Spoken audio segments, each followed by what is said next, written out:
Hi, everybody. Welcome in. I'm so glad you're here. Today, we're talking about one of the most important things in your business that almost nobody gets excited about, but it can completely change how your CRM performs. And that is CRM cleanup and contact management. Now, I know this may not sound flashy, it may not sound fun, but if your CRM is messy, your follow up is messy. And if your contact management is messy, your sales process gets messy too. So today, I want to help you simplify this in a way that feels doable, not overwhelming. Because the truth is, a lot of business owners are sitting on a CRM that is full of duplicate contacts, old data, random tags, missing information, and names that nobody can even interpret anymore. And then they wonder why it feels so hard to use. Well, if the foundation is cluttered, everything built on top of it becomes harder. So let's clean it up together.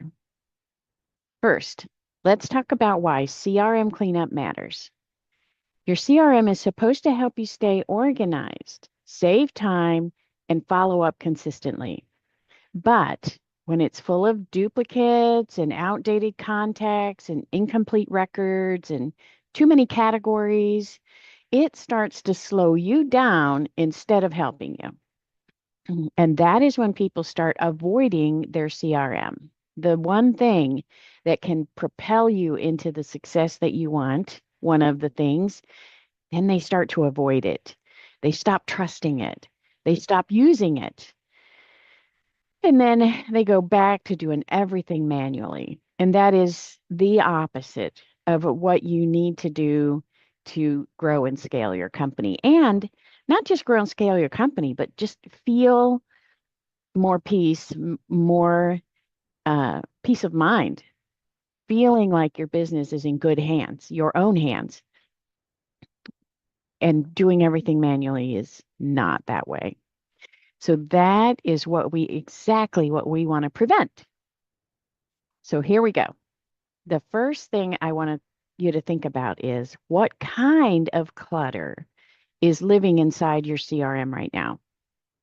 Maybe it is duplicate contacts, old leads that never got cleaned out, people with no phone number or no email, tags that no longer mean anything, contacts stuck in the wrong pipeline stage or even the wrong pipeline, or records that were created by different people in different ways. So there's no roadmap. It's kind of all over the place.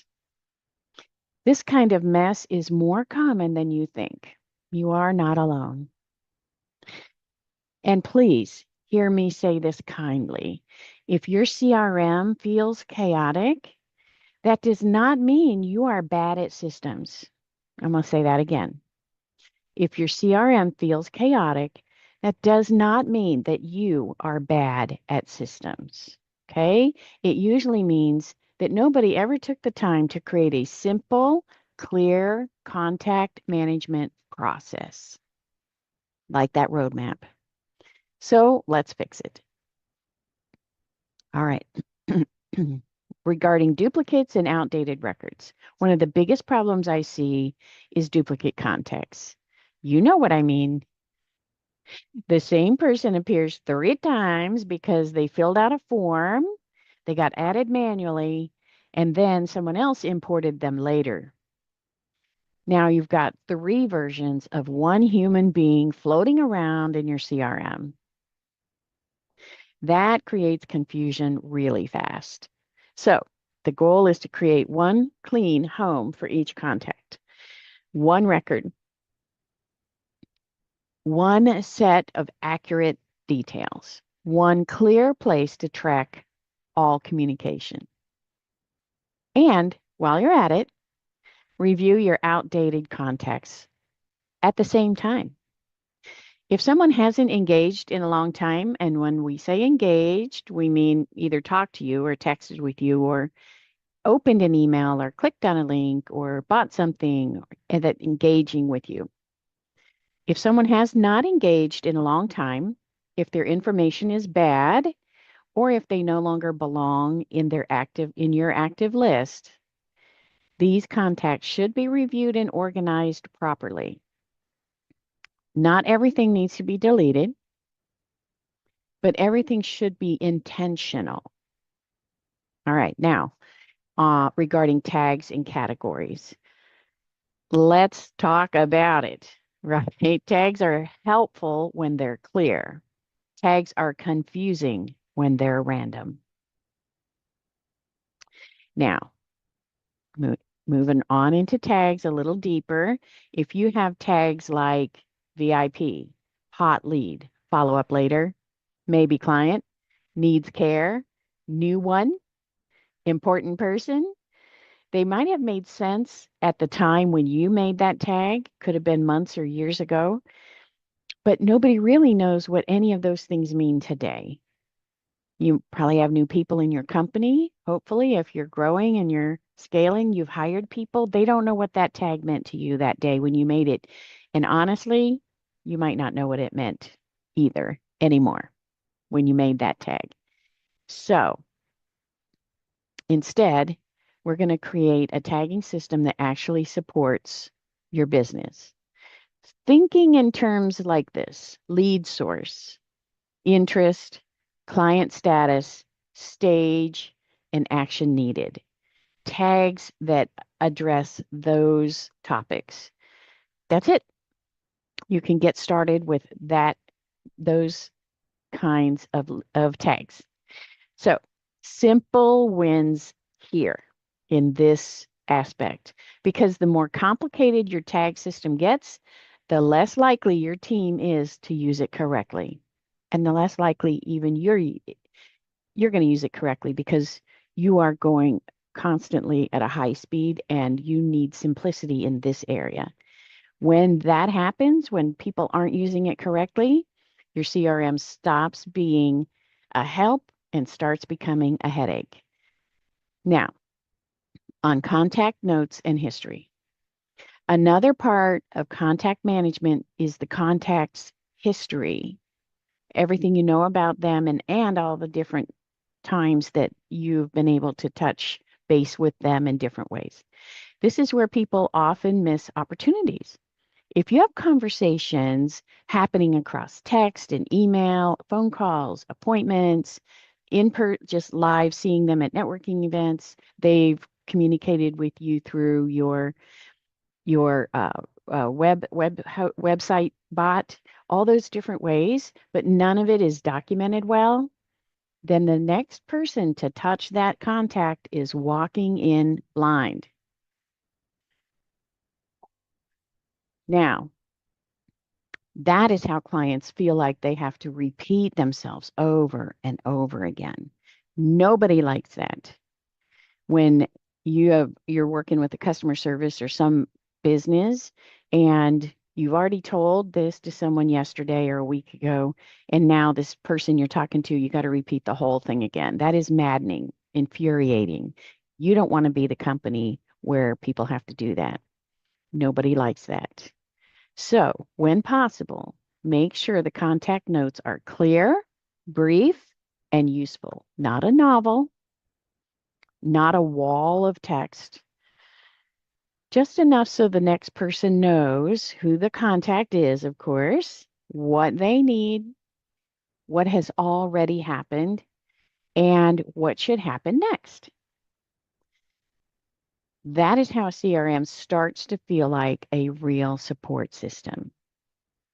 All right. On simple contact management habits, we're moving into simple contact management habits now. So let's talk about those habits that keep your CRM clean. We've now, with the first two subjects, we talked about how to clean it. Now let's talk about how you can keep it clean. Here are a few simple steps you can do. Review new contacts regularly. Merge duplicates as soon as you catch them. Because no matter how good you are with your CRM, it will happen. You'll get a duplicate contact, especially if someone has two email addresses or two phone numbers, which most of us do.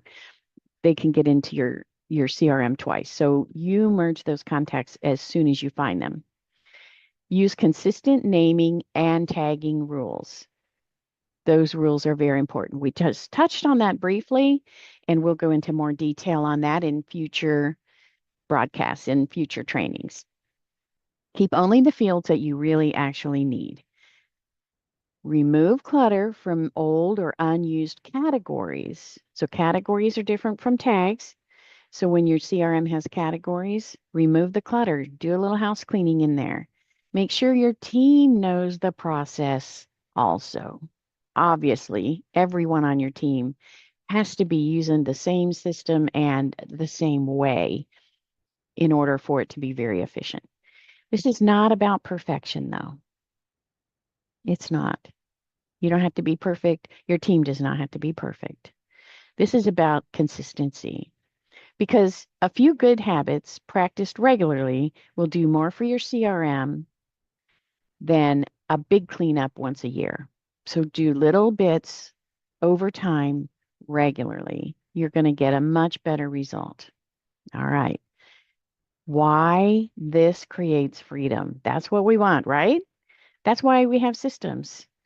That's why we even started our business in the first place, was for the freedom to run our lives and our business the way we wanted to, right?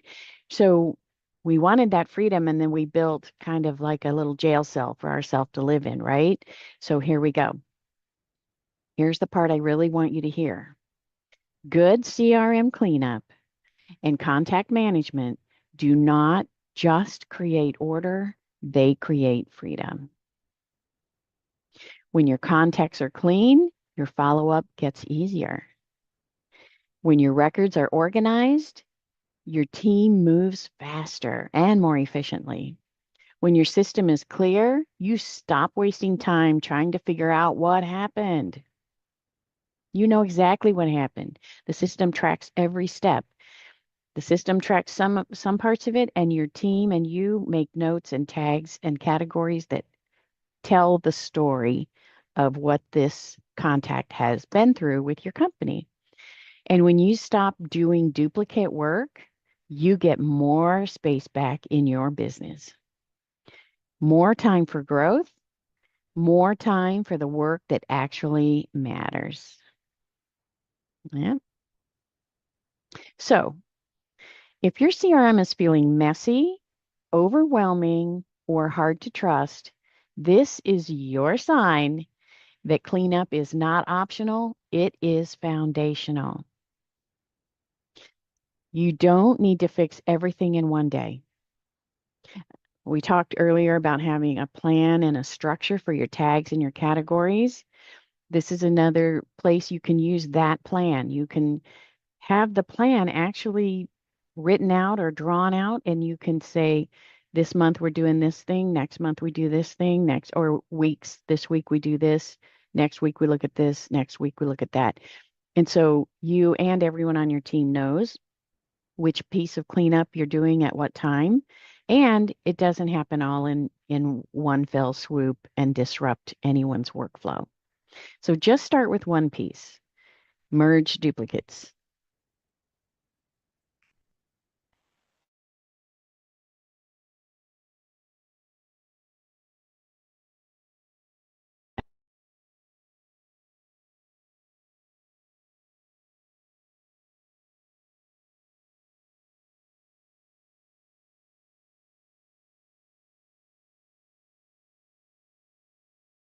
I need clarity, and clarity creates momentum.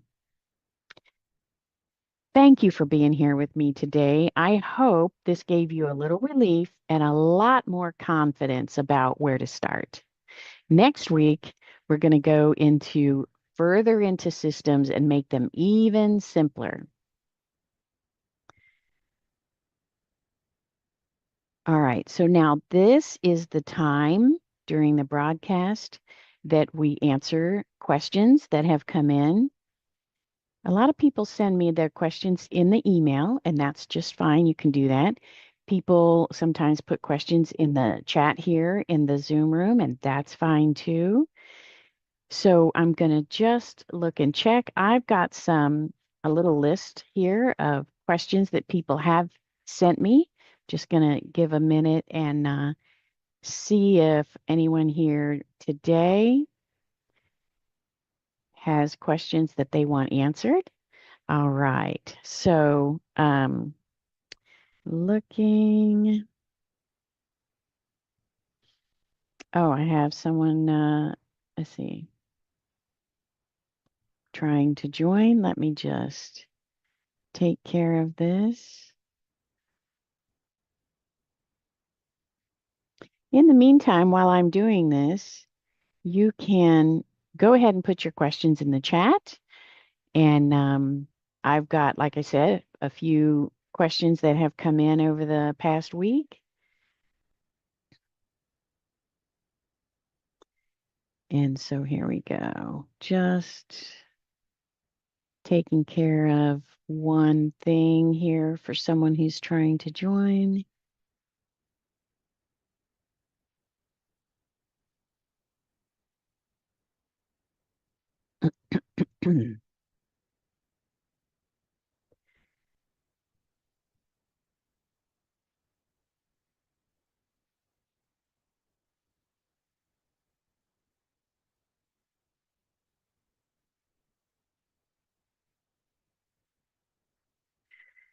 All right, let's start with the first question. So, staying with our topic today of the CRM and contact management and cleanup, the CRM cleanup and contact management. Somebody, let me see, this was Bob in California. He emailed in and he said, look, I constantly meet new people. I go to networking events and oh, here we go. We have, there we go, letting in our resident expert on cybersecurity. David Levine is joining us from ResTech Solutions. Welcome, David.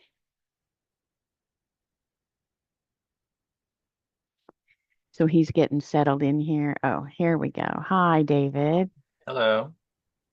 All right. So today we've been teaching on a foundational piece of your CRM, and that is um, cleanup and contact management. So tags and categories and duplicate records and it's not sexy or flashy or fun, but it's really very, very important.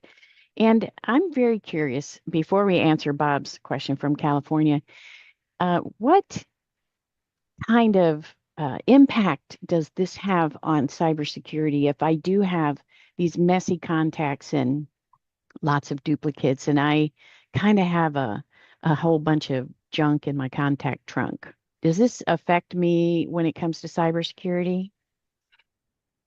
I'm going to say there's probably not a huge cybersecurity impact from in terms of, it having a security impact on the business. But what I kind of see, and I've been on the receiving end of some of this, is when you're getting multiple emails of the same email from the same sender, especially when it's like a marketing list, it's definitely more of a perception or reputation.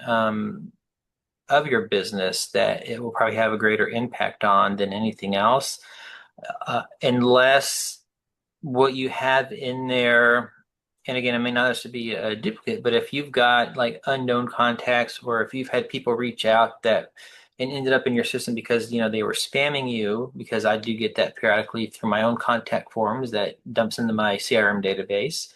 You definitely need to have a mechanism to filter that out. I would definitely say you don't want to delete those, but do something to mark them as either like a void, or what I do in my system is I tag them as a spammer, So if they ever do reach out again, it's not going to send the automated, response, but it will. I I think what I did in mine is I put something in the send a reply or something that, hey, you obviously didn't pay attention to our form that it says this is not for solicitation and you've been basically blacklisted or something to that effect. So I let them know that, hey, what y'all sent was unwanted and we're not looking at anything else you send us here. So that's kind of one of the things that I've implemented because I've seen that.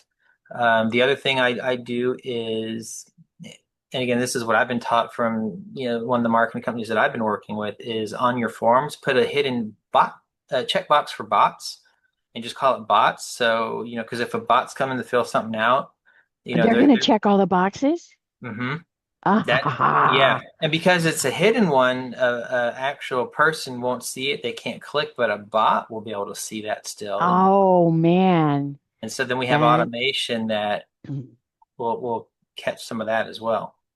I love that tip. That's fantastic. So I'm imagining when I build a form in my CRM, I can put checkboxes in there and then I can just, there is a button to say show or hide, right? Yeah, and what it is, it's literally a custom field, and I call it bots. So I know that, hey, if this is checked, it was a bot that filled it out. And I also do that because it's another way. And yes, then obviously, if it's a bot doing it, you don't know if someone on the other end is actually going to see what your system's going to send out. But that way, I know to exclude it off my regular newsletter list and stuff because obviously, I don't need that, potentially hurting my reputation or sender score. Absolutely. And I my gosh, I'm so glad we went in this direction today. That was a huge, valuable tip. Now, you had said at the beginning when you were saying, obviously, you don't want to delete it. And I wondered, okay, that would be the first reaction of most business owners. It's trash, it's a spammer, so I want to delete them. Why would you want to keep them? Because what if they come back? Then they're going to go through the whole rigmarole again when you already don't want them getting those communications. Exactly. So, That's and, and, exactly and what I that's why I thought. have that spammer tag. So I know if they do come back around and fill out something, the system already recognizes them as illegitimate. Yes. So now, taking this one step further, some CRMs, well, possibly most CRMs, you have to pay, and many of them based on how many contacts you have. So, would this become an expensive practice for someone if they were paying for just sheerly the number of contacts? I'm going to say it depends. Because it depends on the volume of stuff you're going to get. Like since I started doing this, I've probably got, just a, small handful, maybe 10 or less in there. But when you look at that, the larger my database where I've probably got thousands of contacts, it's a drop in the bucket. But the other thing I got to look at as well, does your system charge you for each message, whether that's email or text that you're sending out Yes, too? yes. And And then speaking of, also, as yeah, I mentioned earlier, your whole, sender reputation because you need an active and engaged list, and a spammer is not going to be that. no, and you're then sending emails to addresses that never open them. And those spammers, they open and close those emails often, so you're then sending to a closed email account, which then makes you look like a spammer. Hmm. Now, I had another piece of advice from someone recently, and again, I found it to be like, huh?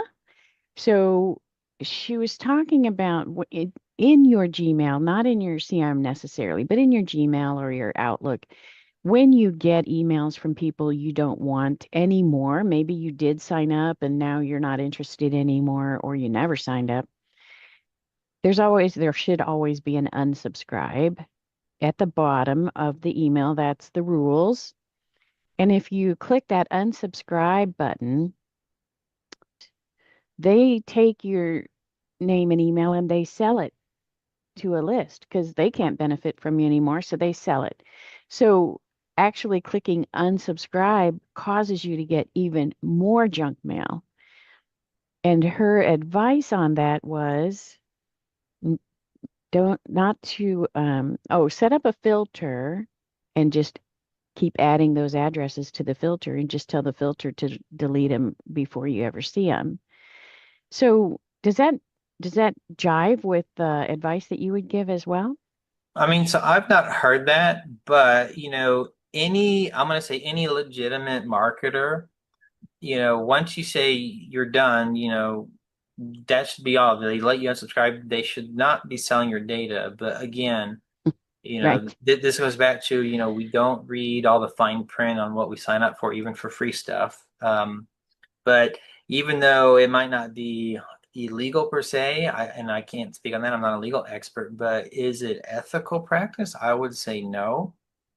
But it depends on the system you're using because there's quite a distinction between a consumer email system and a business email system. And when it Right. comes to consumer, unfortunately, there's very little that anyone can do for you, even the vendor like Microsoft or wherever you're getting your stuff from.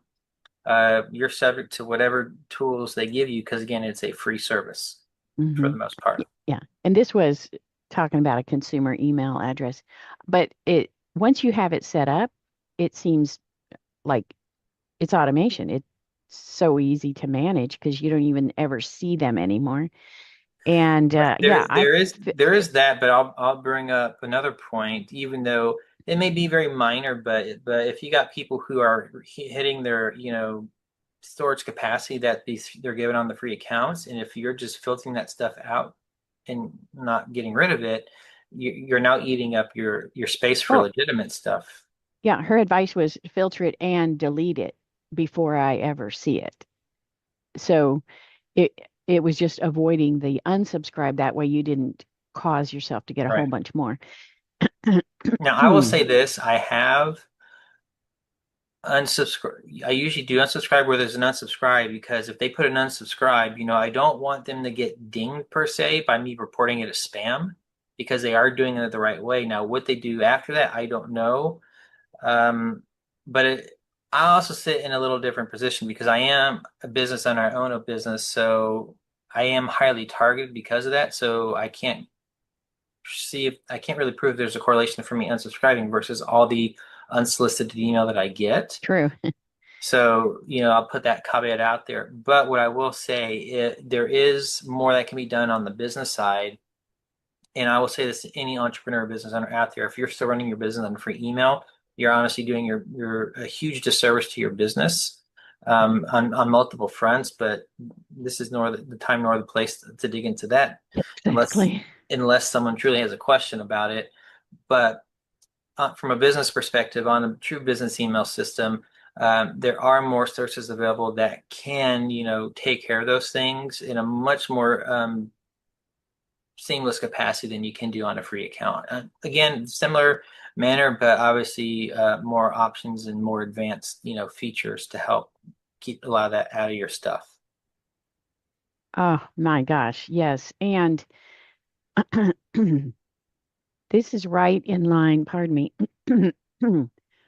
right in line with the question that Bob had from California. And he was saying, look, I've been running my business for a few years. It runs just fine with my Gmail address.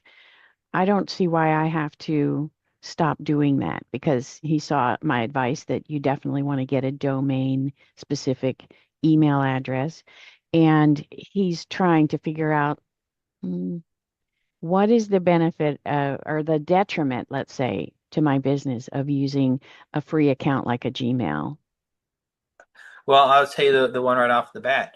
If Bob, if you were to email me today and I saw at gmail.com after reading your email, immediately you just lost all credibility because I cannot verify at this point if you are a legit business because anyone can set up an at gmail.com and it's rife with scammers and there's no easy way to tie it back because you don't have a branded domain, so I don't know truly where this email is coming from, and I get hit multiple times a day with these folks, and the very first action I do is, okay, mark it as spam and blacklist it. And that's the very first thing I will say to that question. Yep, I hear you. I hear you. Um, Also, well, and here's the thing, if you're in business, and he definitely said he's in business and it's been a few years, he needs to be able to send an email to more than one person at a time. Let's say it's time for the meeting to start, or you want to send automated email. For example, when someone buys something from you, you want to send them a receipt immediately. And you can't do that with Gmail or any of those free accounts. Right, because they put a lot of restrictions on what you can do because they're trying to cut down on a lot of these scammers using these platforms.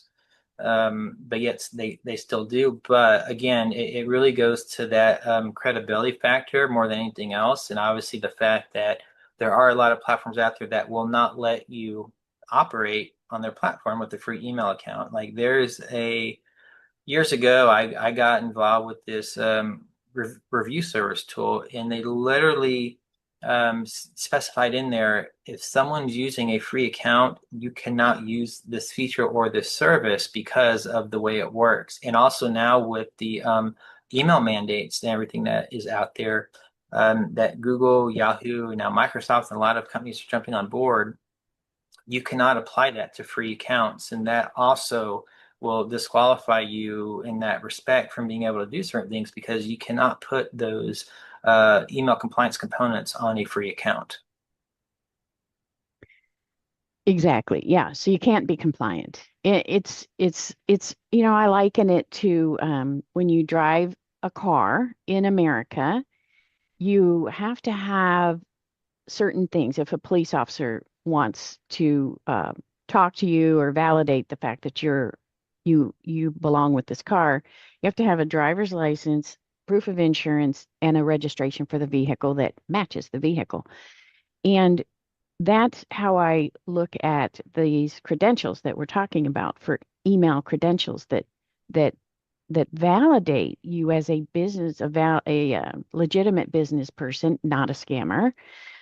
And so when you are using a free account like Gmail or Yahoo or Hotmail to run your business, you are like driving out there with no insurance in a stolen car in the business world. So thank you, David. That was a really great answer to that question from Bob. And And and I'll answer another question that I anticipate that I can hear in my mind that Bob is now thinking, well, what's it going to cost me? Because I know that's yes, something I also hear all the time, and a lot less than you actually think. Because depending on the domain you get, you can get a branded domain, you know, on average, I would say, 10 to 20 bucks for a year. And then for the email service, if we're talking, let's say one user at most, and we're just saying an email only at the most bare bones basic, and let's say another $6,200 a year. So all in all, let's say under $150 for a year for a business with one user at its most basic. Obviously, there are other tiers of service you can get, but I just want to make that clear as well that that's a very, very, very low barrier to entry. And again, it's a business expense, so it's something you can write off with your business and exactly. And something you really, have what's to the do. cost of not being compliant? Much higher if you think about the fact, like I just mentioned, I'm probably deleting your email and then blocking you permanently from reaching out to me. So that's potential business loss of new business. There's a higher likelihood that your emails may not get delivered. So are you able to then reach out to clients? Could you then lose existing business? I mean, Exactly. amongst many other things. Yeah, absolutely. And the cost of not being compliant, you could, well, you wouldn't lose your domain. I was going to say you could lose your domain, but you're not using it. You're using a free one. So, um, Right, but even if you had a domain and weren't being compliant, you can get blacklisted. yes.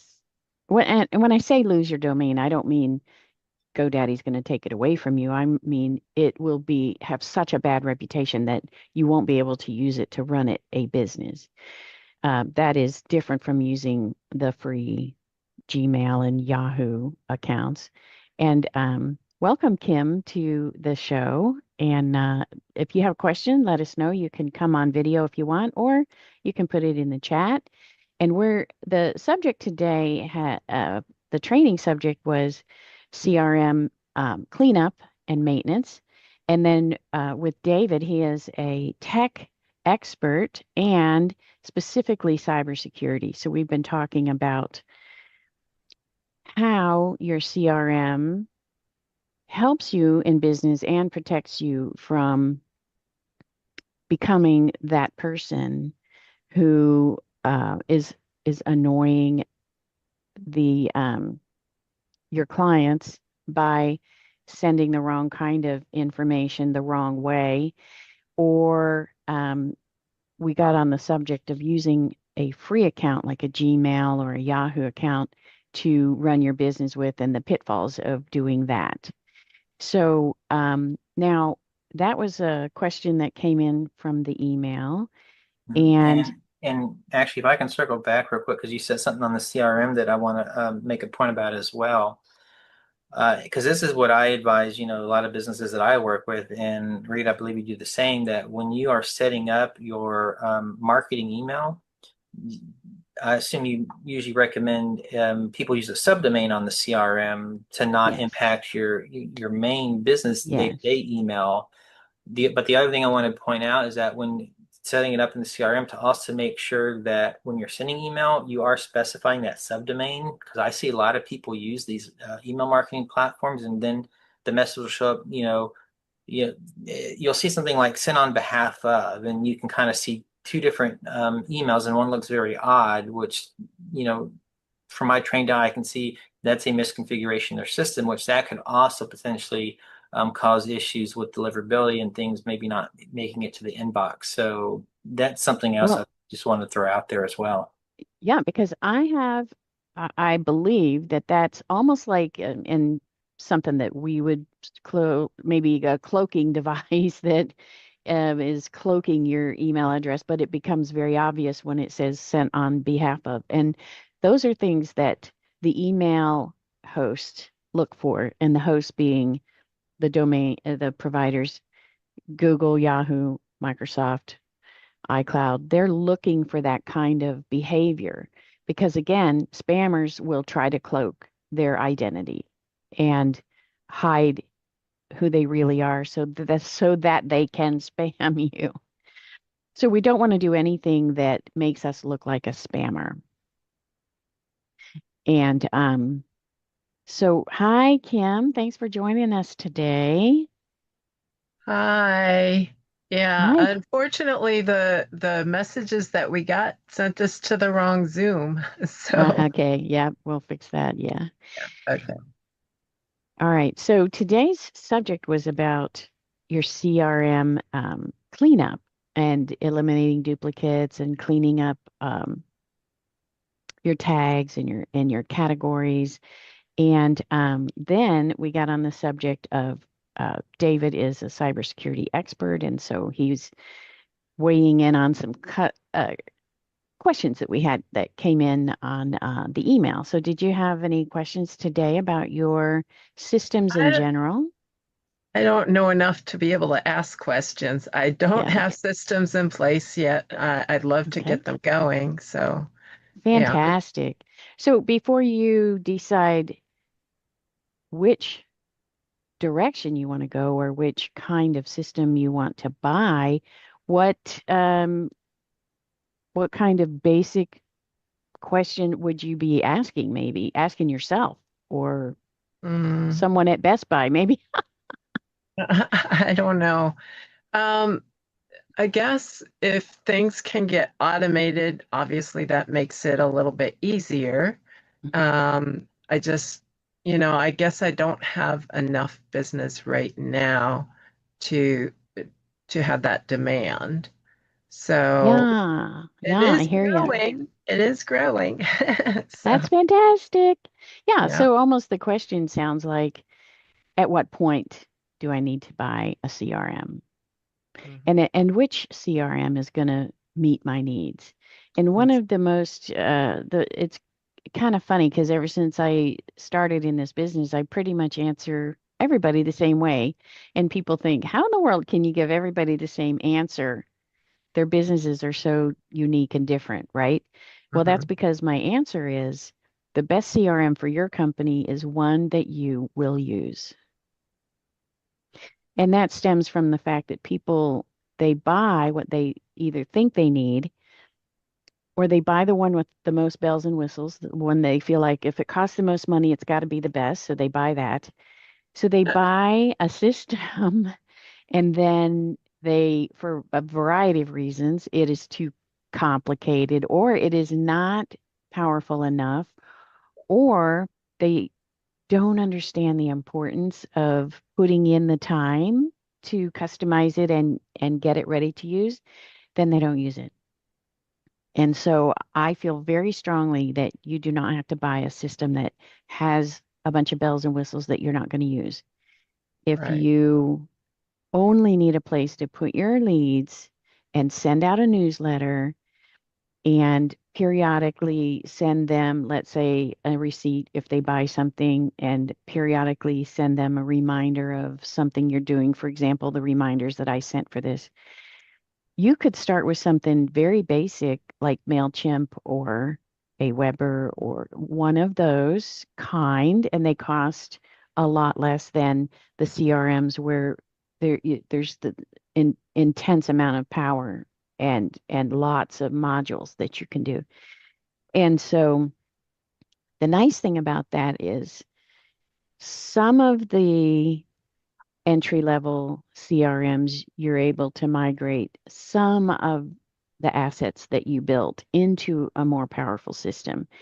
So, asking that question of yourself or of an expert is very wise because, well, it's like when you go to college and you're not sure and you're undeclared that first freshman year, you want to take classes that are going to translate into a degree that, and it's a very similar process. You pick the CRM, the basic entry level one that's going to be able to migrate at least some of your material into a more powerful one someday.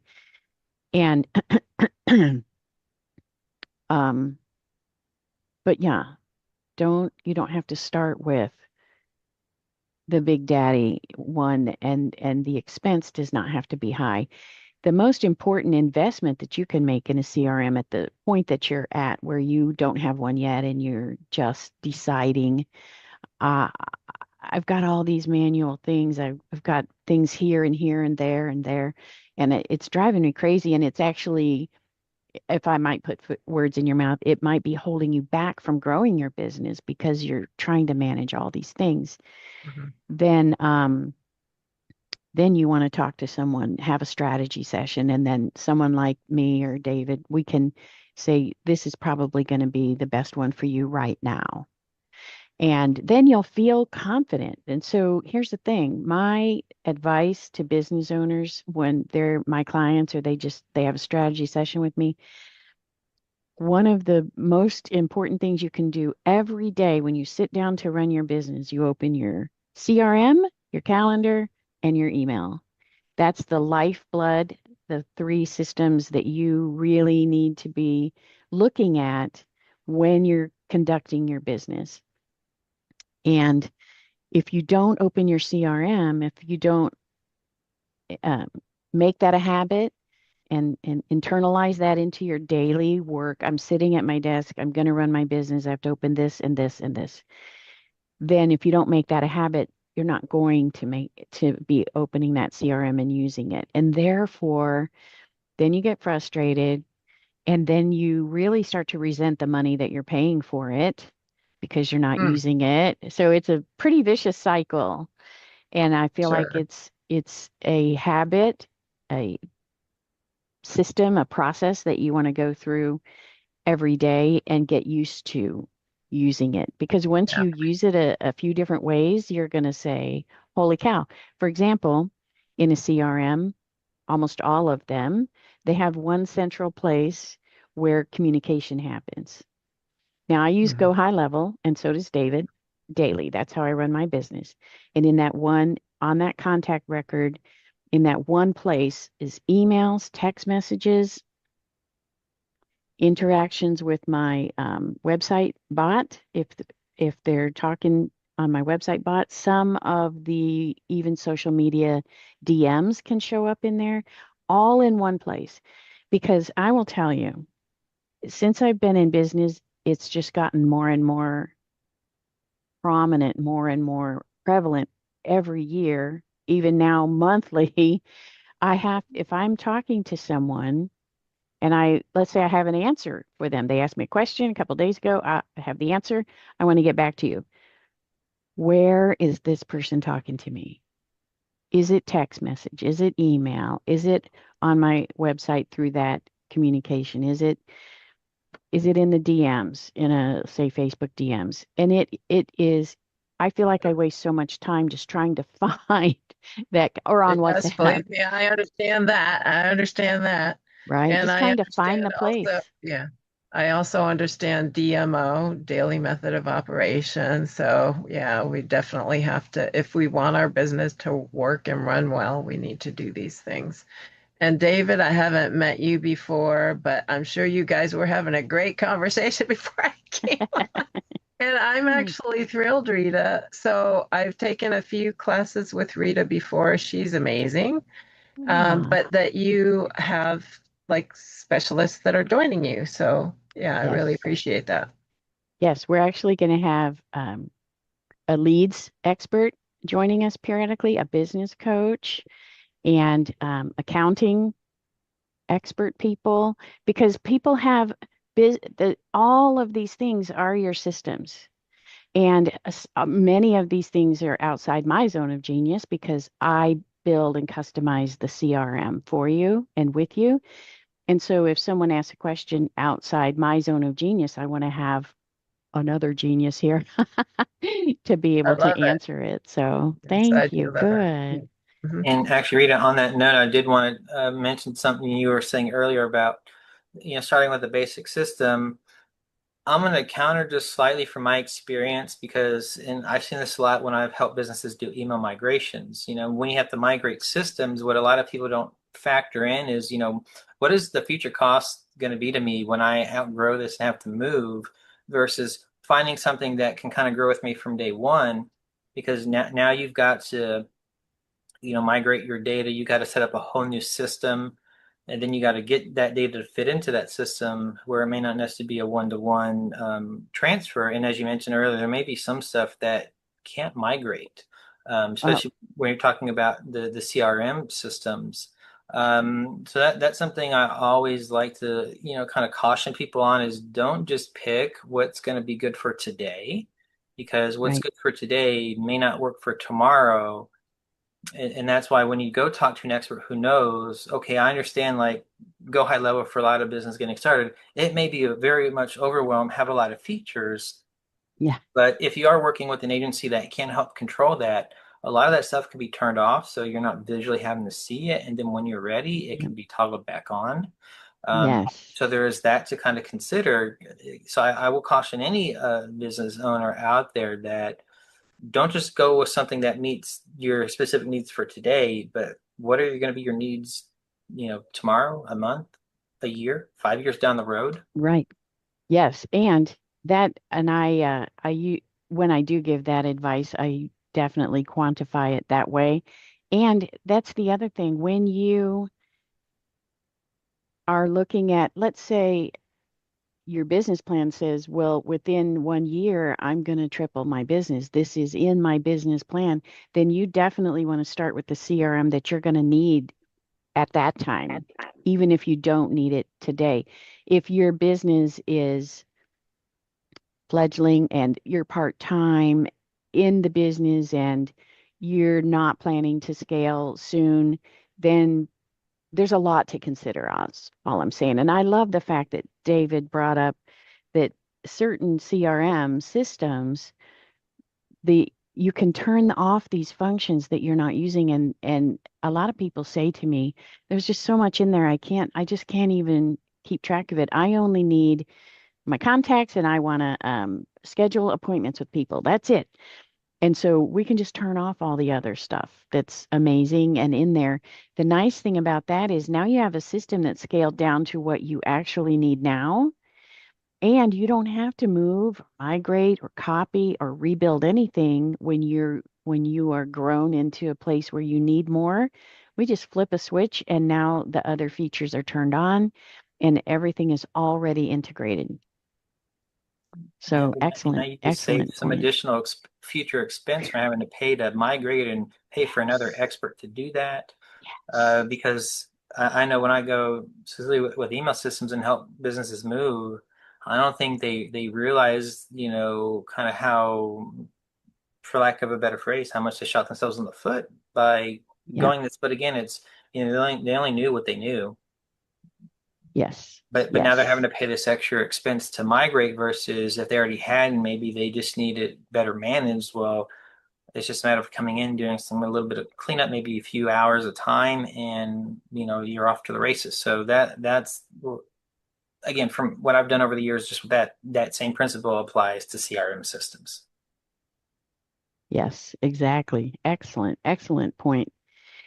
So we have another question, and we have just enough time to answer. Kim, did you have any more questions? No, like I said, I'm really not at a place where I'd have a ton of questions, but I want to learn. And actually, David, what you just said helped me a lot, you know. Um, and I think, well, maybe there is a question. There we go. Good. A lot of times they'll bubble up. Okay, so you were saying, it could take time and you got to pay somebody to move things over, whatever. So what might be the charge for something like that? I mean, um how do you charge a client for that? Is it like by time that you spend doing it, or is it by the job or So the way I typically will structure these is, yes, I'm going to look at what's going on with the business specifically. Like for example, on these email migrations, it's always important to know, okay, how many users, because I know for each user we need to migrate, that my time estimate I usually put in per user is 2 hours worth of time. So let's say it's a business of 10 users. So that's potentially 20 hours we might spend. And I know at an hourly rate what that would be. And then I look, okay, there's always going to be some unknowns. So then I like to set them up as a fixed project fee where then we'll give the business the option. You basically will pay us half now, half upon completion, so it's not a huge lump sum to get it done up front. And I say that because I've learned over the years from doing this that some users are going to have more data, some users are going to have less. Then you got other things such as like shared boxes that might have data that need to be moved as well, which from a migration standpoint should be treated just like a user because you're going to do the same amount of work to move the data.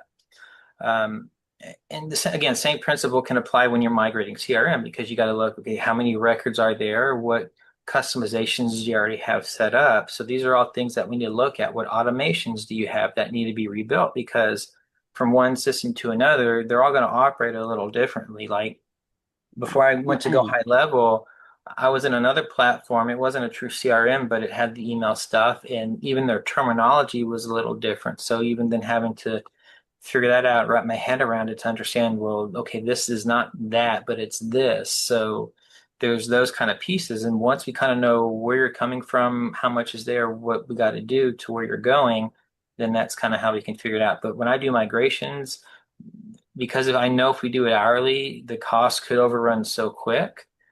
Because there's something that's always going to happen that's going to cause us to probably spend a little more time than we initially anticipate, more often than not. So if we kind of can plan for that, and that's how I come up with my average amount of time on a per user for that, and that's how I will initially build out my project scope.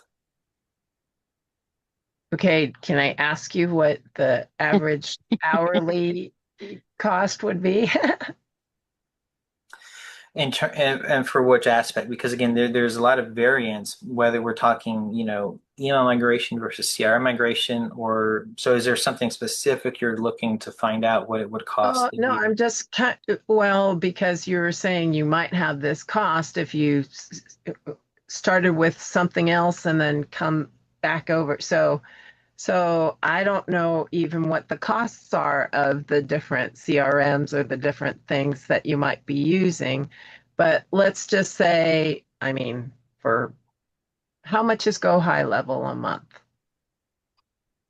It's going to depend on where you get it from, but if you want to just go based on go high level standard pricing for, the standard plan, they charge about $97 a month.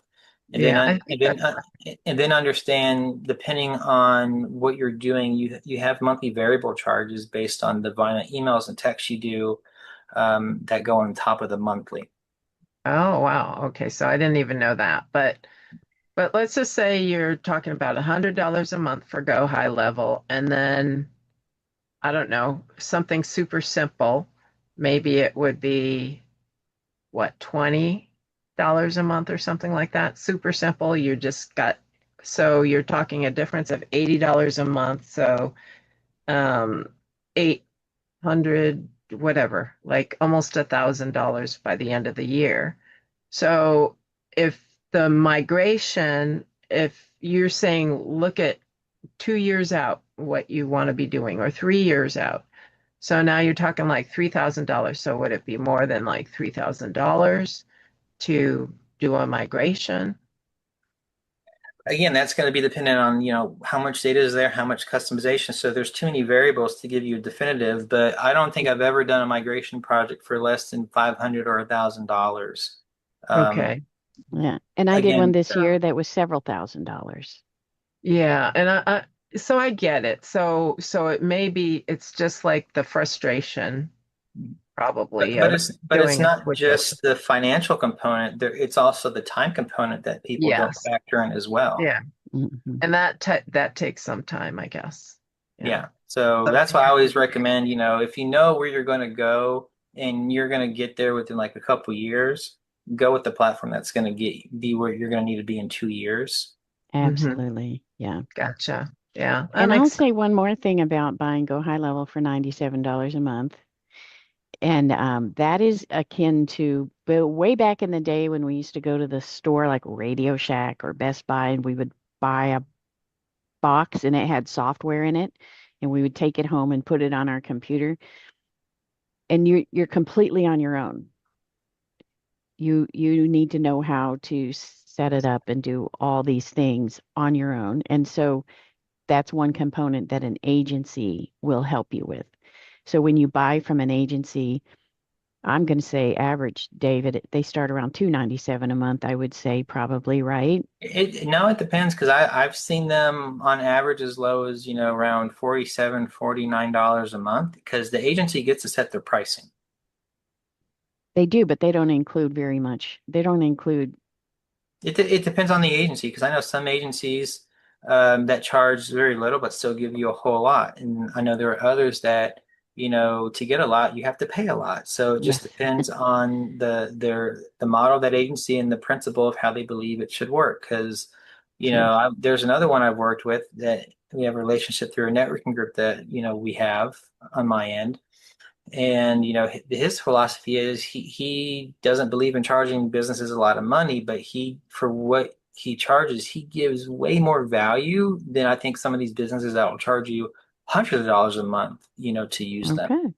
So it very much depends, and that's why you've really got to talk to these agencies before you just jump in bed with one and realize, because I think we saw that with someone we know who had made at least what two different switches between agencies Yes, because yes, yes. Oh, Now, and one more thing, and we're just about to the top of the hour.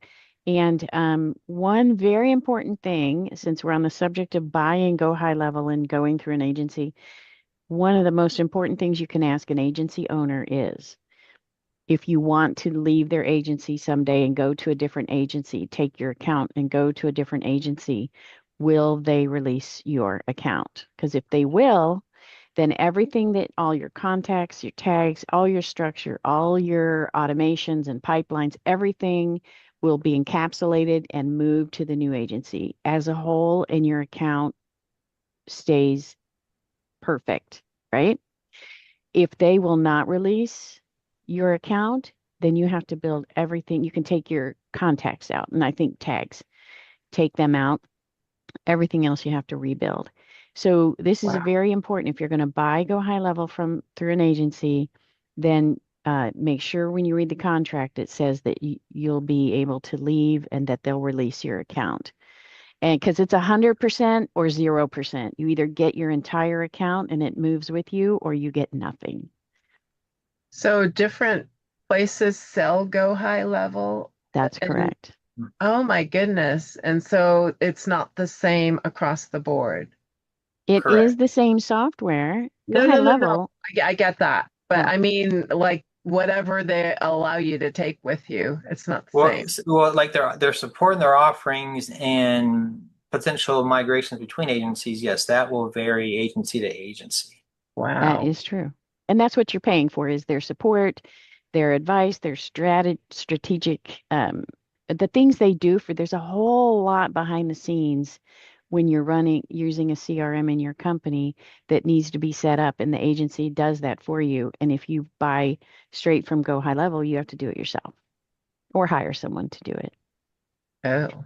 I know. It's scary. Now I'm scaring you, aren't I? It's all good. I mean, like I'm sure and the other thing is like if you're using that, that's a tax write-off for you. It is. So That's absolutely right. I Yes. mean, look, you think about it this way. I mean, you're in business to do what you do, and again, I don't know what you do, but assuming it's generic business for now, you're not necessarily getting in business because you want to do accounting unless you're an accountant. So you typically will outsource a lot of the accounting stuff. Same for businesses. A lot of them will outsource HR. Um, all those different things. And this is just another one of those things, you're not getting in the business to have to figure out how to manage a CRM. You're going to hire an expert to help get it set up so it can help run your business. And yes, like you said, it's a tax write-off. You typically, the setup is going to be a one-time upfront expense, get it done, Right. maybe get some training on basic daily operation, and you're off to the races. hmm Yes. hmm All right. Well, thank you, both of you. And Thank you. Yeah. Thanks for being here. This was a great discussion today. oh, well, I don't know what I added to it. I'm sure you guys Well, like I'll tell you what, Kim, I watch. think you verbalized a lot of questions that are in a lot of listeners' minds. And you did a great job with that. So it gives us a chance to explain some things that it's on people's minds. People want to know. Okay. All right. Well, that makes me feel a little better. But I'm sure if I listen to the recording, I'll be like, oh, but you know what? Maybe like at the beginning, what you guys were talking about is some of it's probably going to go like right over my head. But it'll all be good because, I am growing the business and so yeah, I will be needing things like this. So really appreciate it. Yes. So, for the listening audience and for anyone watching the replay, if you say, look, this is so exciting, I love this, I want to be in this, it's every Thursday at 12 o'clock Eastern Time, and you can get reminders, automatic email reminders from me. I'm going to hold up this QR code here. You can scan this QR code and register for this event, and then we'll send email reminders to you so you can remember to jump in here, get your questions answered every Thursday right here on Zoom. Thank you both for being here.